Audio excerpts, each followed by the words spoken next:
Welcome to Founders Future, a podcast powered by Closers.io, where we dive into the journeys of visionary entrepreneurs and uncover the strategies driving their success. I'm your host, Jay Encarnacion, and in each episode, we explore the stories behind impactful ventures, the challenges they've overcome, and their plans for the future.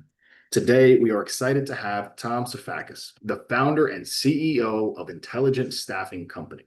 With over 32 years of experience in the staffing industry, Tom has built a global workforce solutions firm headquartered in Philadelphia, Pennsylvania, operating in over 55 countries with a strong focus on veteran staffing. Beyond his business acumen, he's also an accomplished author of books like The Sunnybrook Ballroom and The Parallel. We'll be diving into his founding story, how intelligent staffing is revolutionizing workforce solutions, and his vision for scaling this impactful venture. So, with that being said, let's get right into it. Tom, welcome to Founders Future. Hey, thank you very much for having me. I appreciate it. An absolute pleasure, man. An incredible background you have. So, truly an Thank honor, you. pleasure to have you on the show. Absolutely. So, would love to start at the beginning for our listeners here with you, Tom. If you can talk a bit about the specific problem in the staffing industry that really inspired you to start Intelligent Staffing Company. Yeah, sure. As a staffing company, you have a lot of firms out there. There are more than 7,000 staffing companies just in North America Yep. alone. Yep. One of the problems a lot of the staffing companies have is obviously you look at rates, you have closure, you have the interview and the process. We try to find the right candidates for our companies. So that's primarily our target and focus is building relationship. There are a lot of large companies out there, and we won't name them. They're in it for the dollars. They're in it to make a quick buck, people in and out of jobs. And a lot of these people don't stay in the positions. There's a lot of turnover. And we look to squash those types of problems within the companies. But we view ourselves as a partner with the clients we deal with, as you said, worldwide. Most of our business is in North America, Canada, US, and Mexico, Europe, Middle East as well. But our groups here and our team here, they're well versed, all tenured in this industry, and we understand it. That's what we convey the message to our client. Amazing. Absolutely amazing. So with that, I would definitely love to hear a bit about how intelligent staffing's offerings have evolved since 2002 Mhm. when you started. So how as far as the services that you're providing and, Sure. and the clients that you're serving, how's it evolved to today, Tom?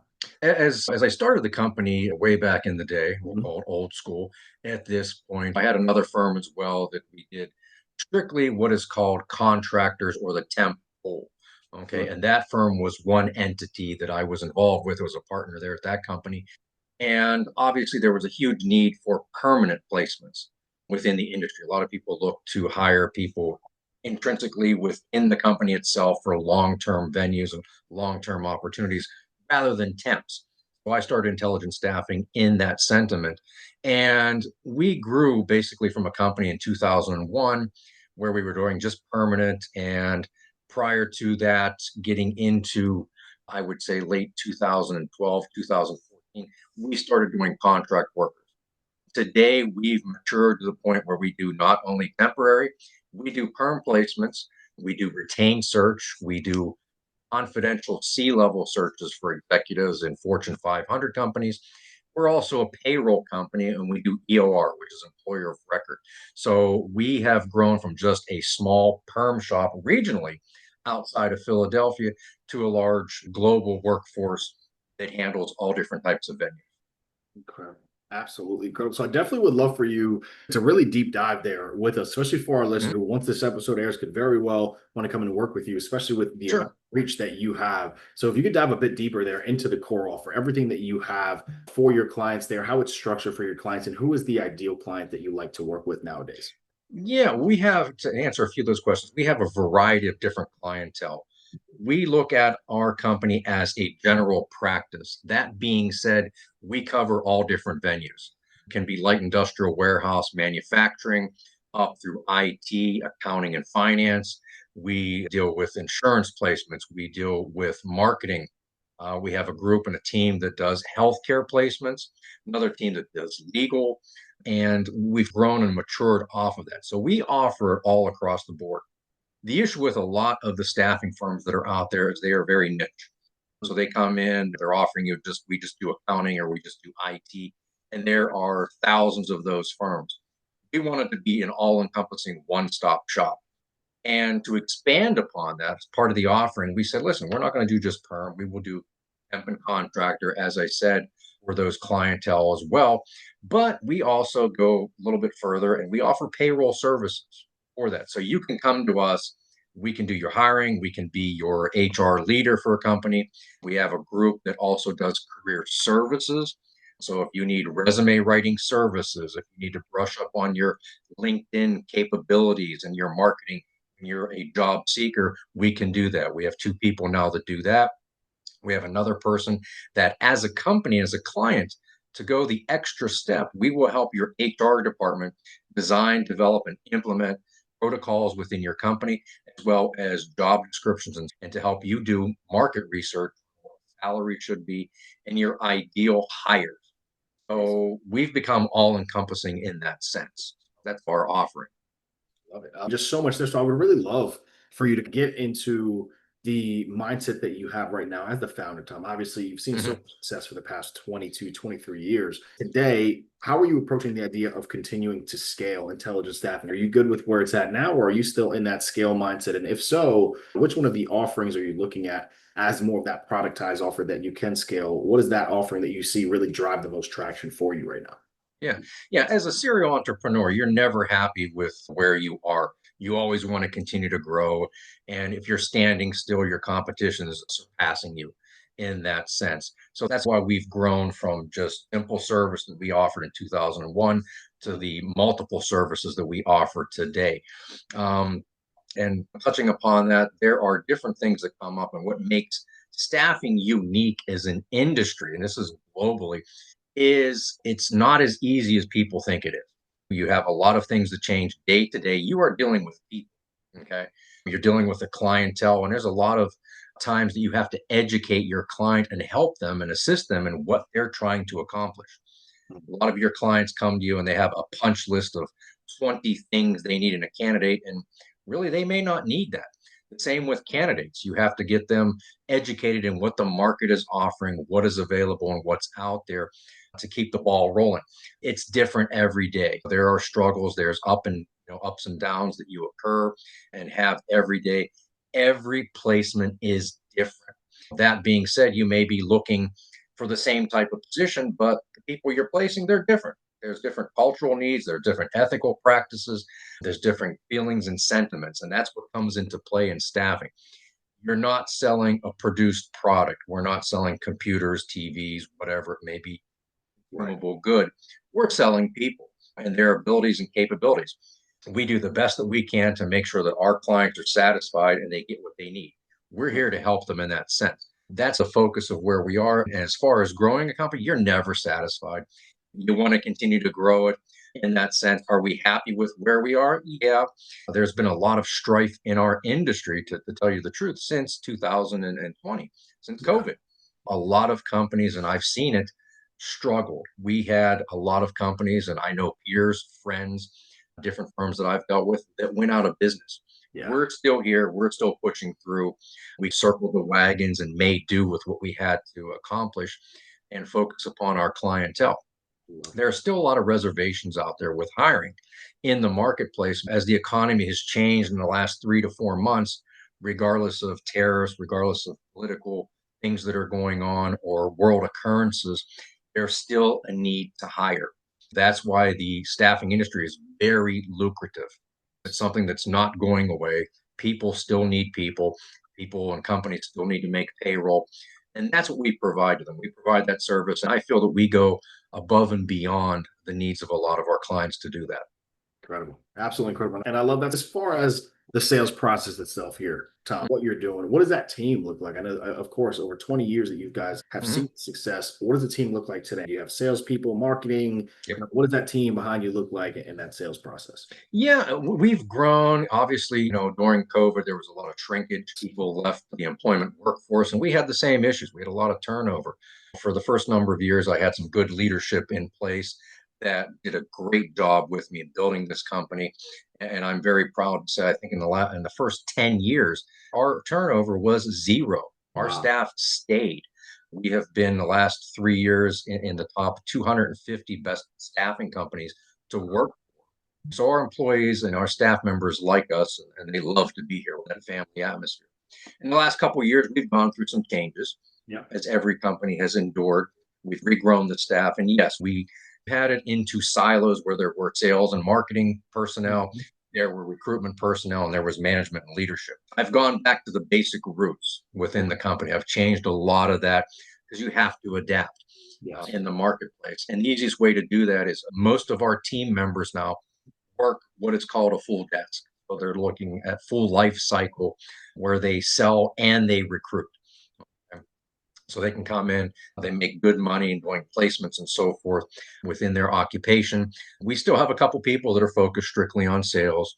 We have a couple people that are strictly recruiters, but most of the team now, we had some shrinkage where we were down to, oh my goodness, probably about a dozen people.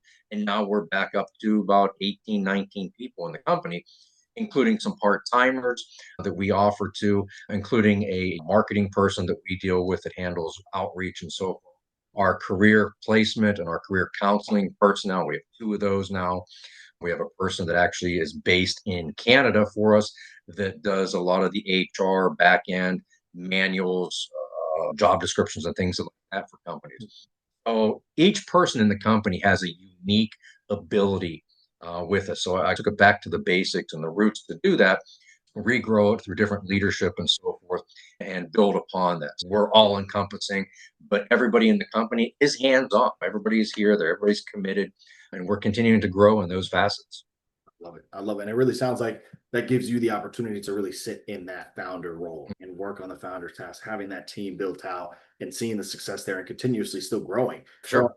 the downside, the downturn that happened with COVID and now to where you are today. So I'm just incredible on that front. I would love for you to expand a bit on the acquisition side. I know you said you have some marketing help on that side. Walk us through what's working best for you today for that lead generation? Do you have a lever that you can pull for that predictability on the lead gen side? And what channels are working and most effective for you?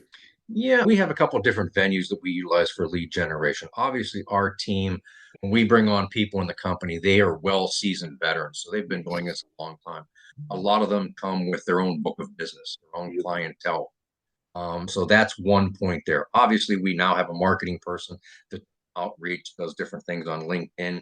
We do newsletters and stuff. We got out of that habit. We started that recently again to our clientele.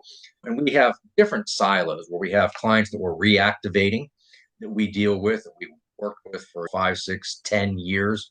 At that point, we have the silo where there's new business and new outreach that we're targeting. We have a couple of different internal systems that we use, lead generation systems that we use strictly in the staffing business. They're specially built for the staffing industry that we utilize them. So that comes with our lead generation sourcing. But it's still a matter of it's reaching out, emails, it's phone calls, it's doing your due diligence on a company, reaching out through LinkedIn and closing those deals. I'm proud to say with our offerings, most of the time that we get an offer and we're doing a proposal for a company, we close probably about 75, 80% of those deals in many pretenses. Sometimes, obviously, we have the opportunity to be exclusive to a client. We have exclusivity with several clients we're dealing with now, and we have different silos. There's a lot of marketing points coming in. Yeah. There's a lot of lead generation. There's a lot of sourcing. We're always looking for more. And the good thing with our industry, companies always hire, even in situations where they're laying off or they're downsizing their staff. Guess what? They still have to produce, they still have a job to do for their personnel. So they may not be hiring permanent personnel. And unfortunately, they may be downsizing, but they still need temporary. And any company that has staff needs payroll services. So, in staffing, just to give you the broad spectrum, there's usually an 8 year cycle where there's 8 great years and you have one bad year. Hopefully, that COVID year was a bad year. Our sales after that, the last 2 years or so, were down a little bit. Last year, it spiked up incredibly. We went through some changes in leadership, management, staff, and we grew it back to where we needed to go. And we're seeing that pay off this year. Incredible. Incredible. And that's the beauty, right? I really hope our listeners are having a keen eye on this episode here because you're really giving out a lot of gold and you're talking about what it takes to operate successfully for 20 plus years and Yes. still going through some serious downturns, even after having a successful business for Mhm. 50 plus years. Truly an honor and a pleasure so far, Tom, having you Thank talk you. through Yeah. that and hearing your journey this far. So, on that front, didn't hear much around the ad side. Is that something that you guys are doing, or is that something that you really haven't felt the need to explore too much, is doing ads to bring on more? Yeah, our advertising that we do out there, a lot of companies shied away from the advertising, especially in our industry, because we have a product where we're Exactly. pushing people and hires that everybody needs. Yeah. Yes, you need some advertising, and we do networking events and so forth. In the past, we've done trade shows. We obviously COVID changed that, so we got out of that. We don't have the real bricks and mortar offices that we used to have. We had one facility, or actually two of them, that we had, and we did away with that. As far as marketing and outreach, it is building upon the network we have. There's a lot of LinkedIn capabilities, but the downside to that, and I think a lot of your listeners can agree, especially in professional segments, LinkedIn is starting to become more of a social network rather than the lead generation and sales that it used to be. It's still great for professional connections and so forth, but it's changed a lot as well. So the dynamics always change in our business. That's what makes staffing interesting. That's why I've been doing it. If I look back to where I started when I bought my first franchise area, grew that, sold that off, came to Philadelphia. It's always changing. It's always something different. And that's what keeps me in it. In total, I've actually been in this industry about 34 years now, since I came out of college and actually worked as a recruiter, which our staff had looked up to and says, hey, here's somebody that built the company, he worked a desk, he went out and sold in the days of fax machines and Rolodexes when you didn't have email, when we would drop salespeople off at a building and they dropped cards throughout the whole building. That's how you did lead generation back in the day. And that's changed. Obviously, a lot of companies, and I think your listeners will agree, they got away from that. A lot of buildings are now no solicitation. You can't come into the building and drop off cards like you used to. So a lot of it now relies upon social media, LinkedIn, your Facebook, lead generation, and also our internal system. Like I said, our proprietary system. We do lead generation for our ads and marketing.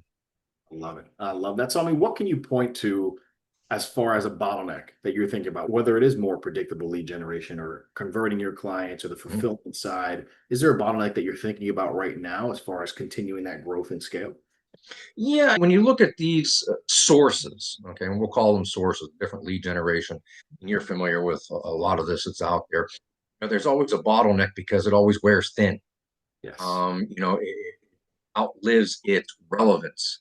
The information and data gets stale.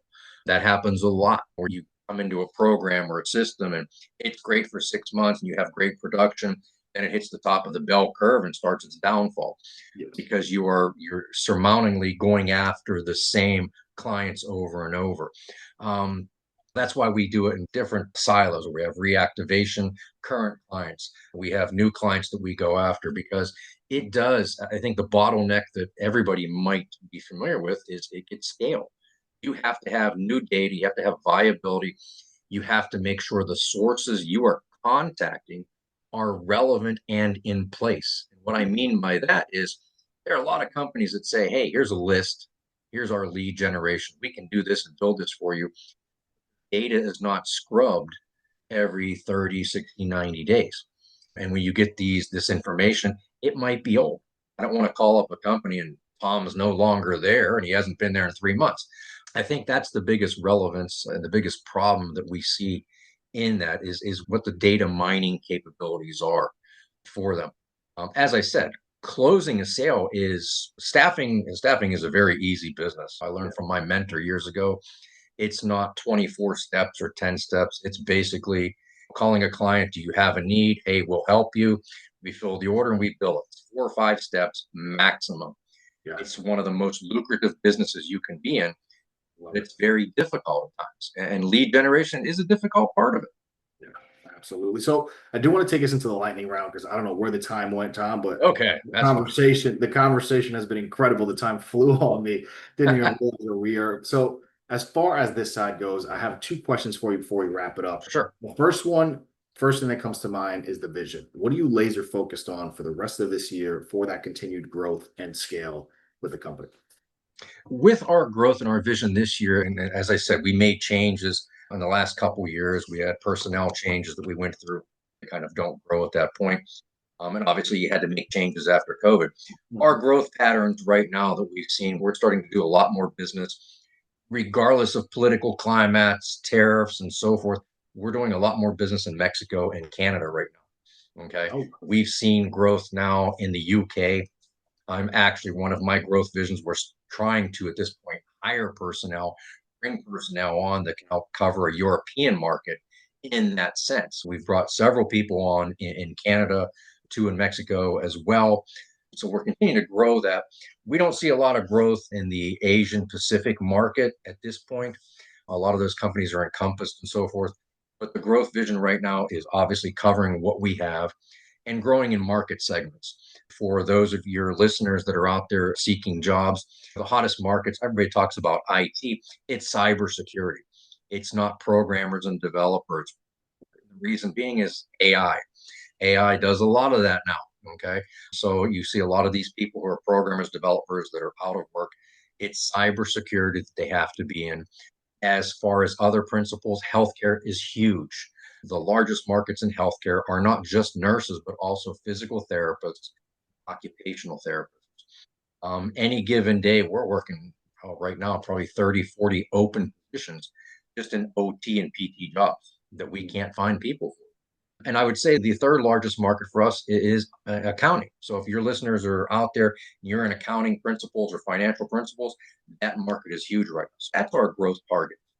love it. I love it. And then last but certainly not least here, Tom, what is a piece of advice that you can leave with our listeners, other founders, entrepreneurs, business owners that just heard your incredible journey and your success over the last 32 years of your career? What can you leave them with before we wrap up the show here, Tom? Yeah, I think in my experiences, and I've had multiple businesses. I've been in staffing for a lot of years. I've had multiple staffing companies, very well on the exits with those companies. I have several companies right now as well that are even outside of staffing Yeah. that I know that you've done your research and you're aware of.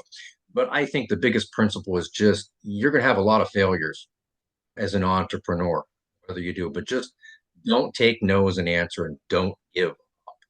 A lot of people, and I go back to this with COVID, I personally know four or five of my peers and very good friends that have very lucrative staffing businesses and they don't exist now. Mm. They gave up during COVID. And you've seen these cycles. 9/11 happened. That was horrible. And there were a lot of downsizing then. You had financial markets, the real estate crashes in 14 and 18. It's a cycle. You have to weather the storm. As a business owner, as you're building your business, be good to your staff and employees. They are your most lucrative asset. And don't give up. Always be persistent. There's always a need, there's always a capability. And the one piece of advice that I give, don't ask your staff and personnel to do something you can't do yourself. Prove yourself as a leader. Okay. Lead the ship. You're the captain of the ship. Prove yourself as a leader, and you will gain that respect and that great atmosphere within your company. Love it. I love it. With that right there, ladies and gentlemen, that is going to wrap up another inspiring episode of Founders Future. A massive thank you to you, Tom, for coming on the show and sharing your incredible journey and your insights with us. And as I mentioned, just clear as day with your drive, your passion, your intelligence, and just everything that you're bringing to the table. Clear as day why you've seen so much success and why you will continue to see that. So, again, an honor and a pleasure to have you on the show today, Tom. And to our listeners, if you enjoyed this episode, which I know so many of you have, don't forget to subscribe to Founders Future wherever you get your favorite podcast. And also, you can go and learn more about Intelligent Staffing Company at intelligentstaffingcompany.com. For more resources and insights from us, you can visit us here at closers.io, where we are dedicated to helping businesses accelerate their growth through trained appointment setters and world-class marketing services. Until then, keep climbing, and we will see you on the next one.